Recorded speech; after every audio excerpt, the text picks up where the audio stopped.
नमस्कार मित्रों, मैं शुभकरण गौड़ हिसार से हिंदी दिवस पर कुछ बातें आप लोगों के समक्ष रख रहा हूँ। हिंदी हिंदुस्तान में कहाँ पर है? बात 4 साल पहले की है। देश के प्रतिष्ठित अखबार के दफ्तर में हिंदी पर परिचर्चा आयोजित की गई थी। परिचर्चा में प्रतिभागियों में उच्च शिक्षित व उच्च अधिकारियों को आमंत्रित किया गया था। साहित्यकारों की तरफ से मुझे बुलाया गया था। आयोजन आरंभ होने में कुछ देर थी, इसलिए सभी प्रतिभागियों में बहस शुरू हुई, वह भी अंग्रेजी में। मैं चुपचाप बैठा सुनता रहा, शायद इसलिए मैं हिंदी प्रेमी हूँ। चर्चा आरंभ हुई। मेरे आग्रह पर मुझे अंत में बोलने का मौका दिया गया। मेरे शब्द थे, बड़ी विडंबना है मेरे देश में हिंदी जो हमारी मातृभाषा है उसे एक दिन के 24वें हिस्से में समेटकर फिर फर्राटेदार अंग्रेजी बोलकर, अंग्रेजियत झाड़कर अपने आप को हिंदी के पक्षधरों की श्रेणी में सबसे ऊपर रख पाश्चात्य संस्कृति को बढ़ावा देने में लग जाते हैं।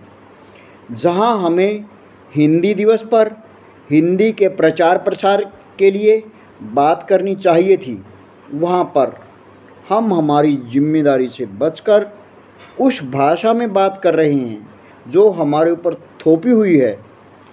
हम थोड़ा सा समय देकर हिंदी को याद कर इतिश्री कर देते हैं और समाचार पत्रों के पन्नों में छपकर 1 साल के लिए दफन कर देने में हिंदी के उत्थान के सपनों में खो जाते हैं।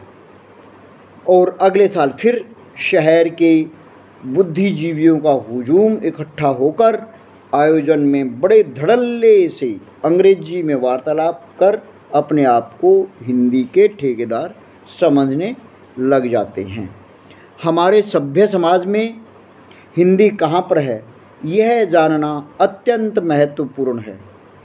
प्रातः उठते ही गुड मॉर्निंग से शुरू होकर गुड नाइट पर दिन की समाप्ति होती है। तो ज़रा सोचिए, हिंदी हिंदुस्तान में कहाँ है? हिंदी का सम्मान बनाए रखने के लिए केवल हिंदी साहित्यकारों की ही जिम्मेदारी नहीं, इसके लिए पाठकों का होना ज़रूरी, साथ ही समाज के हर वर्ग को हिंदी में अपना दायित्व निभाना होगा। यदि हर व्यक्ति यह ठान ले कि मैंने बोलचाल की भाषा से लेकर कामकाज की भाषा तक हिंदी का ही प्रयोग करना है, तो किसी की क्या मजाल कि हिंदी को दोयम दर्जे में रहना पड़े। एक कहावत है, 4 कोस पर पानी बदले और कोस कोस पर बाणी।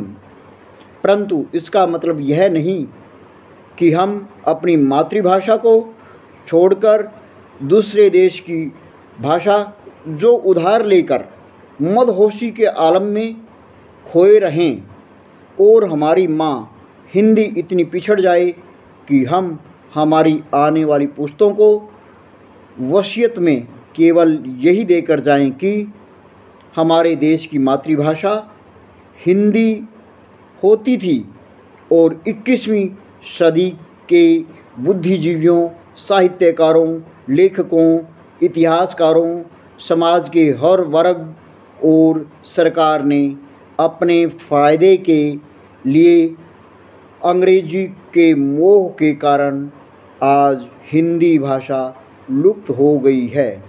धन्यवाद।